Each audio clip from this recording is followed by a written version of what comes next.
Malam itu, langit desa Wonokromo gelap pekat. Bulan hanya setengah, seperti enggan menampakkan wajahnya. Angin malam berhembus membawa bau angir bercampur aroma bunga melati yang samar-samar tercium dari arah hutan bambu di pinggir desa.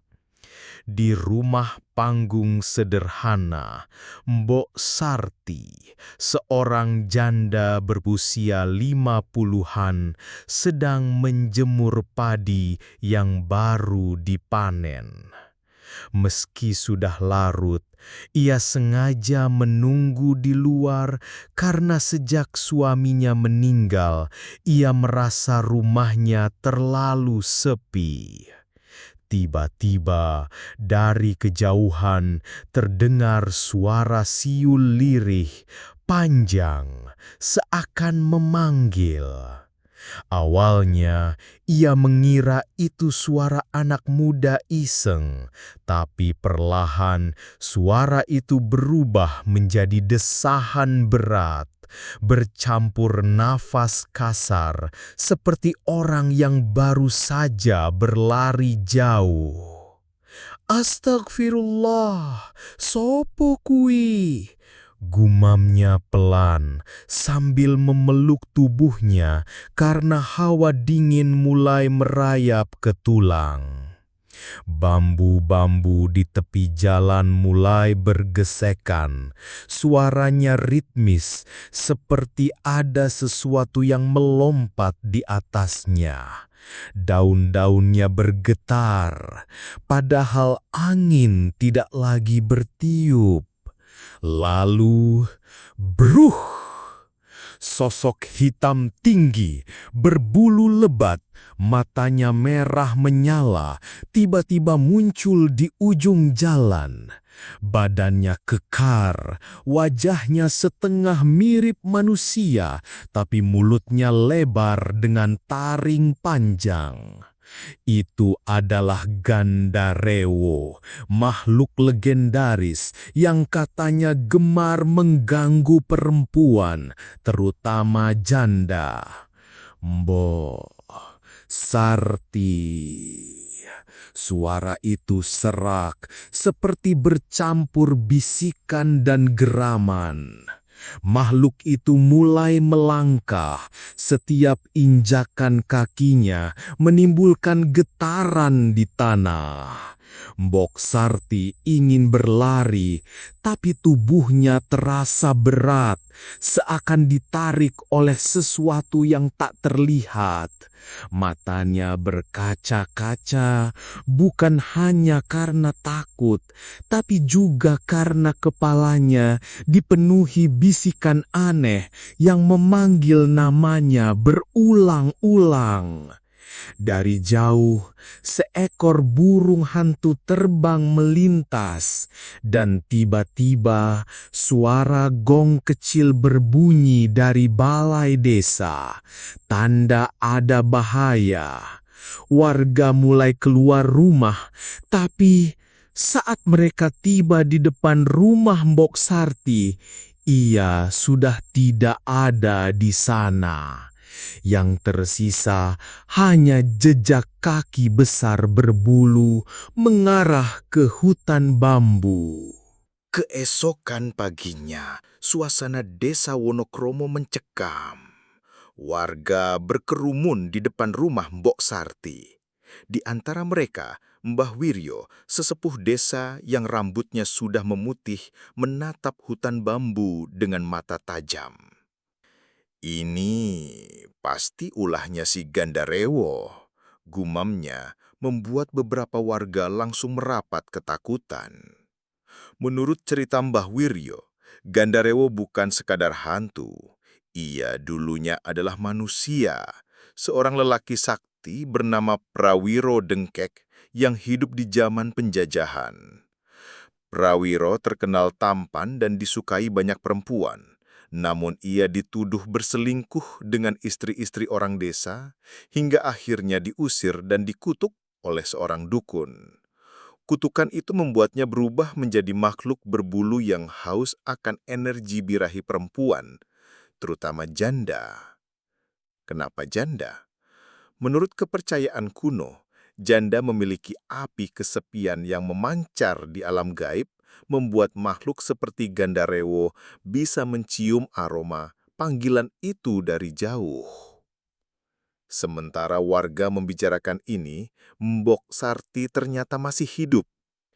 Ia terbangun di tengah hutan bambu, di sebuah gubuk reot yang dipenuhi bau dupa dan bunga kenanga.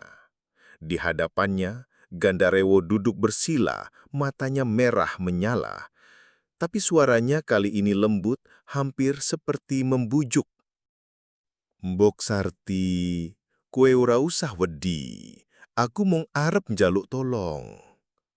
Aku tidak ingin kamu takut, aku hanya mau minta tolong. Mbok Sarti gemetar. Tulung apa? Ono sing ngejar aku, dukun saka desa iki. Yen aku kalah, ruhku bakal sirna. Aku butuh perlindunganmu. Tiba-tiba, suara gong balai desa kembali terdengar, makin lama makin dekat. Bukan dari arah desa, tapi dari dalam hutan. Gandarewo berdiri, bulunya meremang. Cepat, sembunyi, dia datang. Di balik rumpun bambu, sosok tinggi berjubah hitam muncul membawa tongkat kayu berujung tengkorak kecil. Dari mulutnya keluar mantra yang membuat tanah di bawah mereka mulai bergetar. Pertarungan antara dukun dan Gandarewo akan segera dimulai. Hutan bambu Wonokromo malam itu seperti terbelah menjadi dua dunia. Satu sisi dipenuhi cahaya bulan pucat, sisi lain tertelan kegelapan pekat. Di tengahnya, Gandarewo berdiri membungkuk, mengeram, sementara sang dukun berjubah hitam menancapkan tongkatnya ke tanah. Bruk! Getaran menjalar, membuat bambu-bambu berderit seperti sedang menjerit kesakitan. Dari tanah muncul akar-akar hitam yang melilit kaki Gandarewo.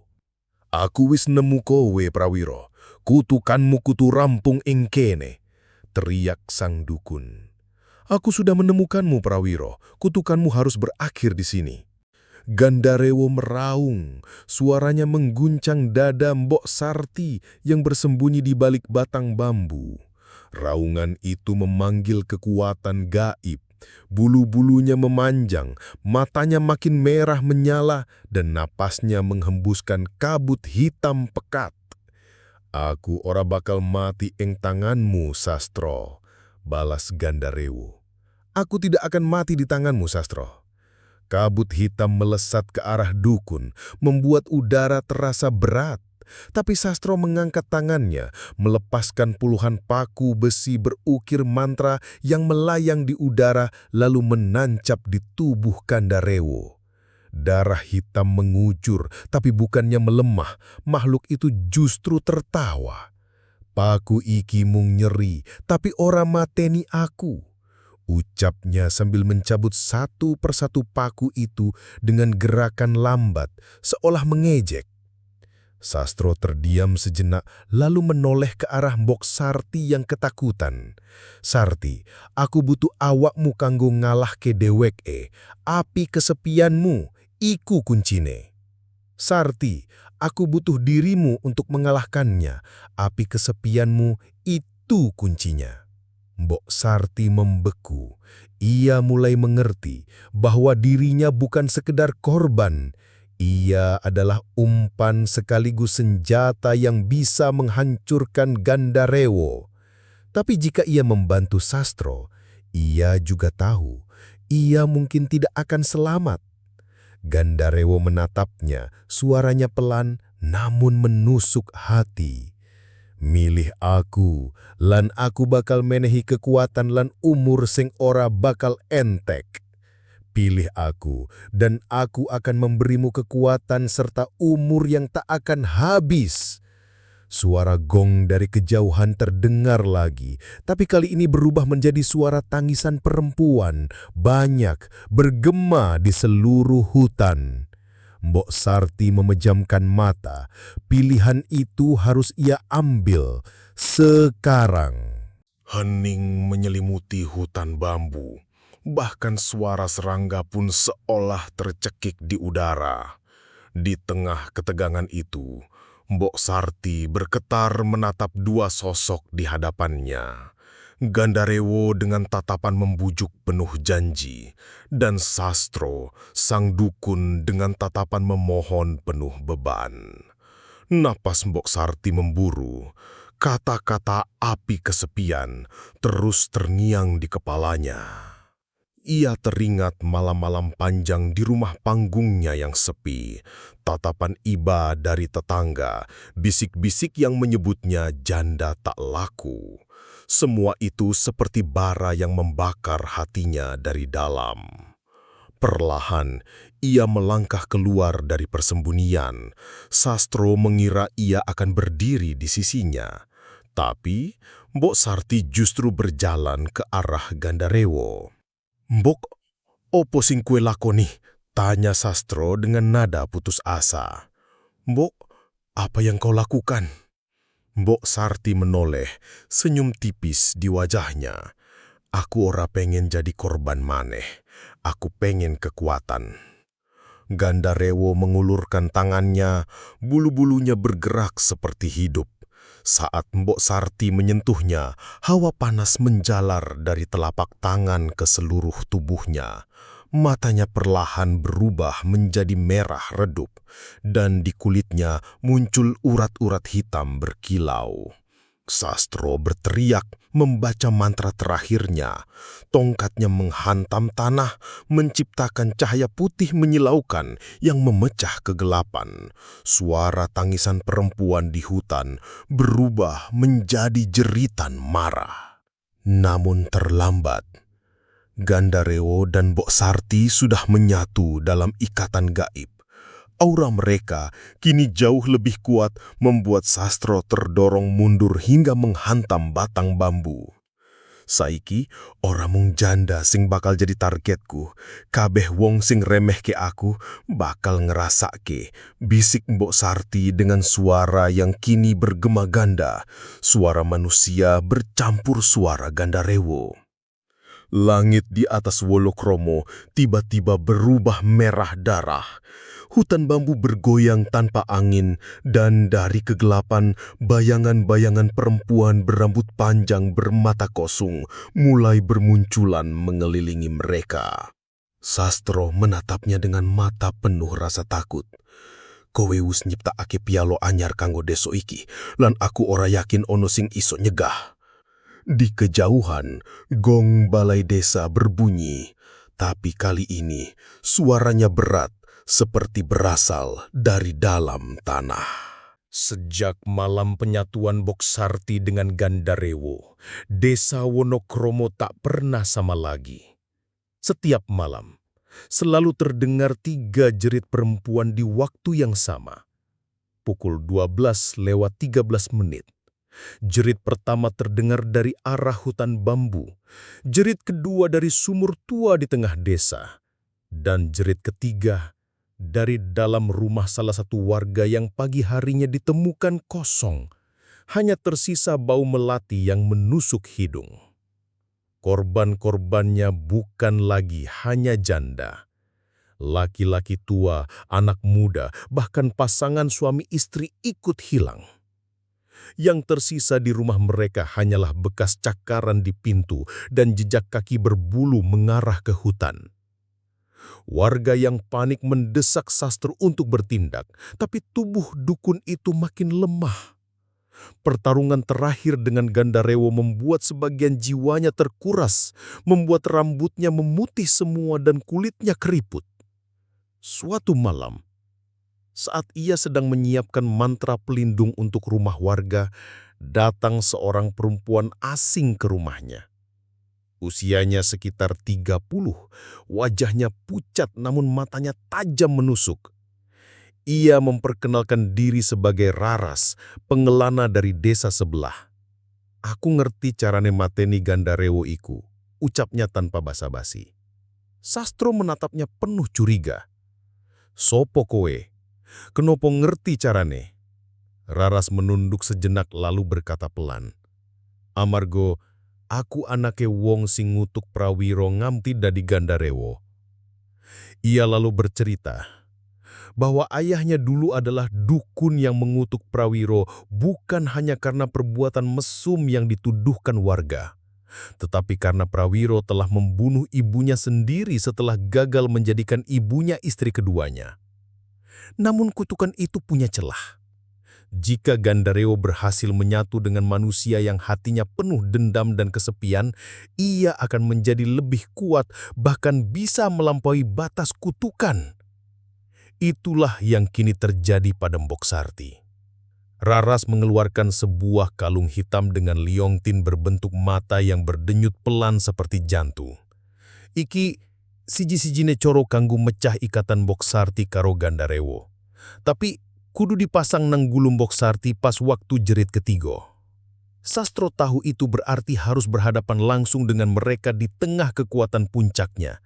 Tapi ia juga tahu jika gagal, Wonokromo akan menjadi desa mati dalam waktu 3 malam lagi. Di luar rumah, angin malam mulai berhembus membawa aroma melati. 3 jerit kembali terdengar. Jerit pertama, jerit kedua, dan sebelum jerit ketiga muncul, pintu rumah Sastro terhempas. Berdiri di sana Mbok Sarti dengan mata merah berpendar dan suara Gandarewo bergema dari mulutnya. "Dukun tua, saiki giliranmu." Pintu rumah Sastro bergetar hebat setelah terhempas. Mbok Sarti berdiri di ambang. Tubuhnya menjulang lebih tinggi dari manusia biasa. Kulitnya kini tertutup bulu hitam legam dan di balik matanya yang menyala merah, samar-samar terlihat bayangan wajah Prawiro Dengket yang terkekeh. Raras meraih tangan Sastro, menariknya mundur. "Waktu ni mong sitik, cerit ketiga bakal muni sawisih sawetara menit." Tanpa pikir panjang, mereka berlari keluar rumah. Jalanan desa gelap gulita. Lampu-lampu minak padam seolah diisap oleh udara. Di belakang mereka, langkah berat Gandarewo Sarti menghantam tanah, setiap hentakan membuat bumi bergetar. "Dukun tuo, kue ora iso mlayu." Suara itu bergema di udara, bercampur tawa rendah yang membuat bulu kuduk berdiri. Sastro dan Raras berlari melewati rumah-rumah warga yang pintunya tertutup rapat. Tapi meski tertutup, dari dalam terdengar suara isak dan bisikan aneh, seolah seluruh desa sedang ikut mengamati perburuan ini. Mereka menuju sumur tua di tengah desa. Tempat jerit ketiga selalu terdengar. Raras tahu itulah titik di mana kekuatan Gandarewo paling rentan. Ia menggenggam kalung bermata itu erat-erat, denyutnya makin cepat, seakan bisa merasakan kedekatan makhluk itu. Tiba-tiba, dari sisi kanan, 2 bayangan perempuan berambut panjang muncul dan melayang memotong jalan mereka. Mata mereka kosong, mulutnya sobek lebar sampai telinga. Raras menjerit, Sastro mengangkat tongkatnya dan membenturkan ke tanah. Duar! Cahaya merah menyambar, membuat 2 makhluk itu lenyap menjadi asap hitam. Tapi benturan itu juga memperlambat langkah mereka, dan dari belakang, Mbok Sarti sudah semakin dekat. Nafasnya terdengar di telinga, panas, bau anyir bercampur aroma melati yang menusuk. Mereka tiba di sumur tepat saat jerit kedua mulai mereda. Langit berwarna merah pekat dan bulan tampak retak seperti kaca yang hampir pecah. "Raras, Saiki!" teriak Sastro. Raras melangkah maju, tapi tiba-tiba tanah di sekitar sumur pecah dan dari dalamnya keluar tangan-tangan hitam yang menarik kakinya. Ia terjatuh, kalung itu hampir terlepas dari genggamannya. Dari kegelapan, Gandarewo Sarti melangkah keluar perlahan, kepalanya menunduk, lalu menatap langsung ke mata Raras. Anak hedukun, saiki kowe sing bakal tak gowo. Suara jerit ketiga mulai terdengar, memecah udara, memanggil sesuatu yang lebih tua dan lebih gelap dari Gandarewo itu sendiri. Raras berusaha bangkit, tapi waktu hampir habis. Jerit ketiga bergema panjang, memecah udara seperti pisau dingin yang menusuk tulang. Raras mencoba meraih kalung bermata itu, tapi tangan-tangan hitam dari sumur menariknya semakin dalam. Sastro berusaha menolong, tapi sebelum ia sempat menggapai, Gandarewo Boksarti sudah berdiri di hadapan mereka. Dengan satu gerakan, makhluk itu merebut kalung dari genggaman Raras dan menghancurkannya menjadi debu. Mata Prawiro di balik wajah Boksarti berkilat puas. Sahiki, ora ana sing iso nyegah aku maneh. Langit mendadak runtuh ke dalam kegelapan total. Di kejauhan terdengar ratusan langkah kaki, namun itu bukan manusia. Dari setiap sudut desa, bayangan-bayangan perempuan berambut panjang dan bermata merah mulai bermunculan. Mereka adalah roh-roh terikat, korban Gandarewo sejak puluhan tahun lalu yang kini kembali untuk menuruti perintah tuannya. Sastro menyadari arah gerakan mereka. Semua menuju rumah para janda. Rumah Mbok Tuminah digedor keras, pintunya jebol, dan roh-roh itu masuk sambil mengeluarkan suara cekikikan yang membuat darah membeku. Mbok Tuminah hanya sempat menjerit sekali sebelum suara itu terhenti. Di ujung desa, Mbok Marmi berusaha melarikan diri ke sawah, tapi tubuhnya tertarik kembali ke rumah oleh tangan-tangan tak kasat mata, diseret hingga lenyap di dalam kegelapan. Gandarewo Boksarti melayang di udara, mengawasi semuanya dengan senyum mengerikan.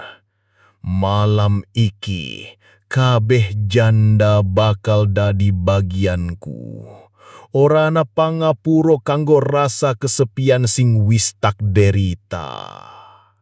Raras masih terjerat tangan hitam, hanya bisa menyaksikan desa berubah menjadi neraka. Jeritan, suara pintu pecah, dan aroma melati bercampur darah memenuhi udara. Sastro dengan sisa tenaganya berbisik, "Raras, yen aku mati, kue kudu golei sumur wengi. Mungkono Gandarewo iso dipenjoro maneh."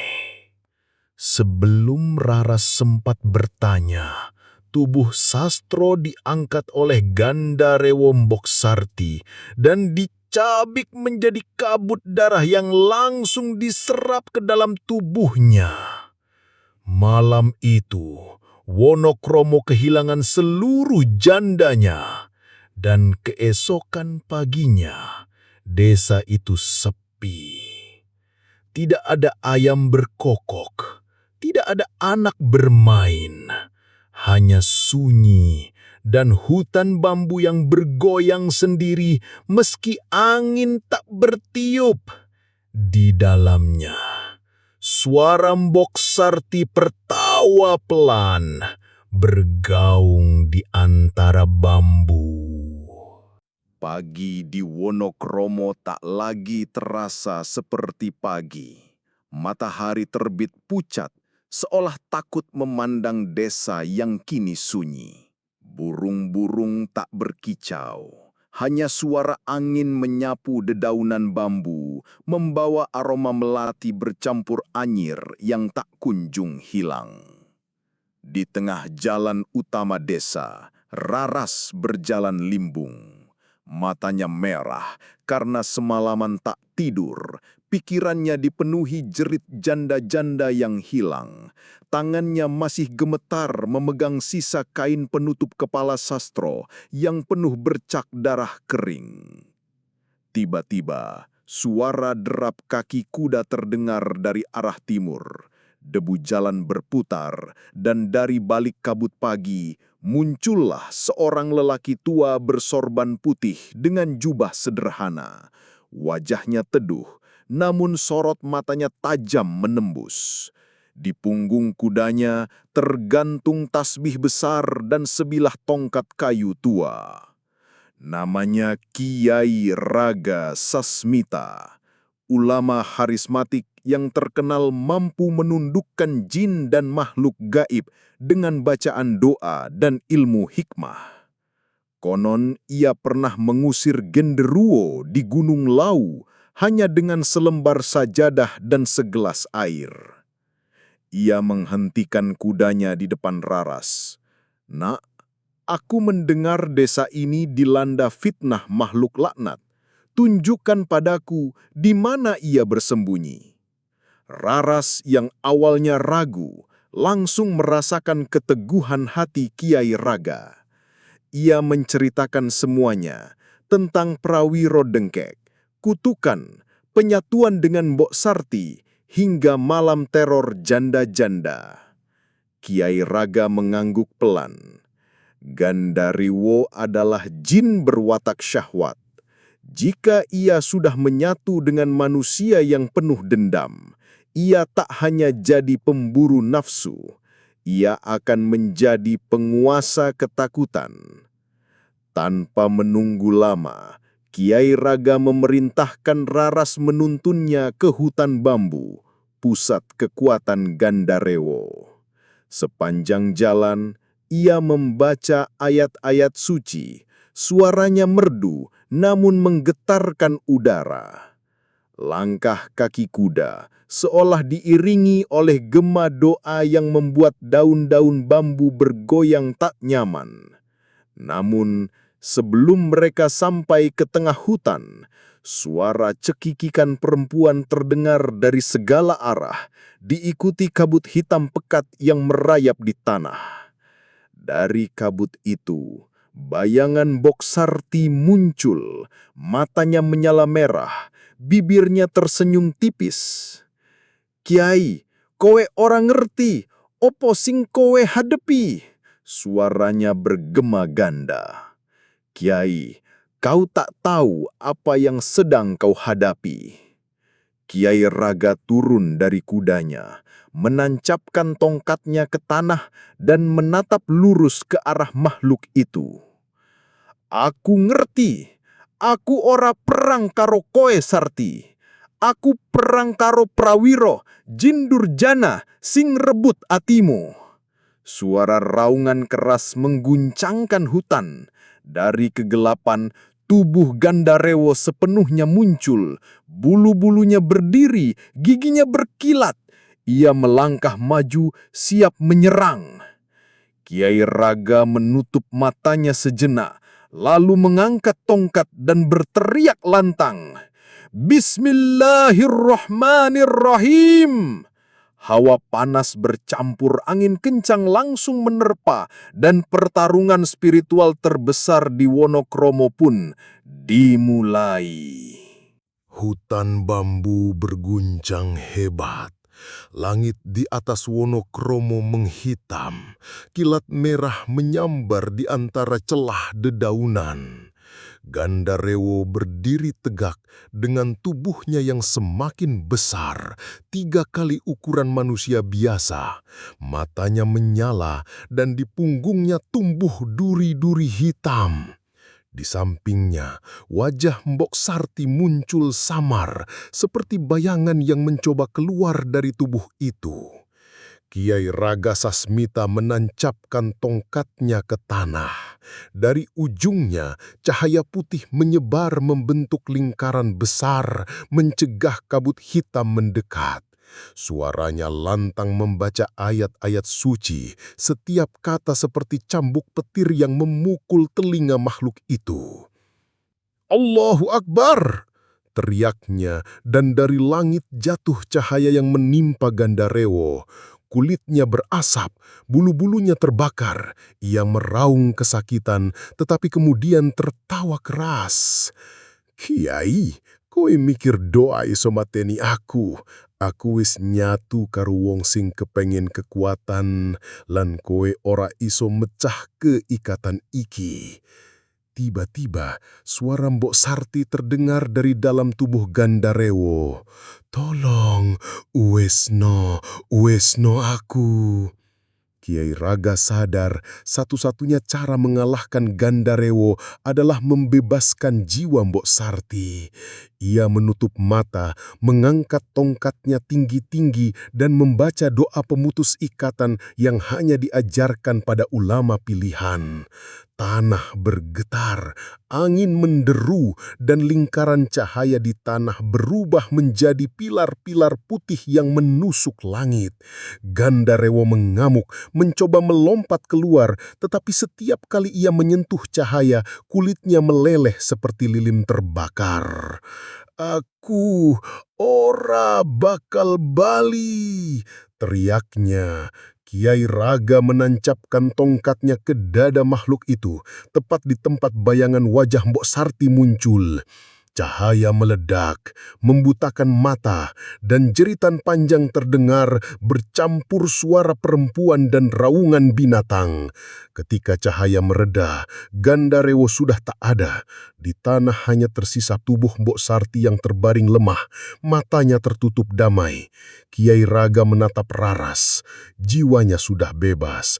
Gandarewo telah kembali ke tempat asalnya dan dikunci untuk 1000 tahun. Namun dari kejauhan, suara bambu berderit terdengar lagi, seperti ada sesuatu yang masih mengintip dari balik kegelapan. Hutan Wonokromo kembali sunyi, tapi rasa was-was itu tetap tinggal di hati siapapun yang pernah mendengar kisah ini.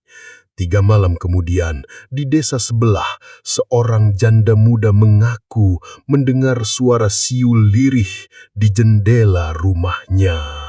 Amanat kisah. Dari kisah ini, kita belajar bahwa kesepian, dendam, dan nafsu yang dibiarkan tumbuh tanpa kendali bisa menjadi pintu masuk bagi kejahatan yang lebih besar. Kekuatan bukan selalu jalan keluar dari rasa sakit. Kadang justru menjadi jerat yang menghancurkan diri sendiri dan orang lain. Dan satu hal penting, jangan pernah meremehkan kekuatan doa dan niat baik, karena itulah senjata terkuat melawan kegelapan. Penutup YouTube. Kalau kalian suka dengan kisah ini, jangan lupa tekan tombol like, bagikan ke teman-teman kalian biar makin banyak yang tahu kisah mistis Gandarewo ini, dan tentu saja subscribe channel ini supaya nggak ketinggalan cerita horor berikutnya.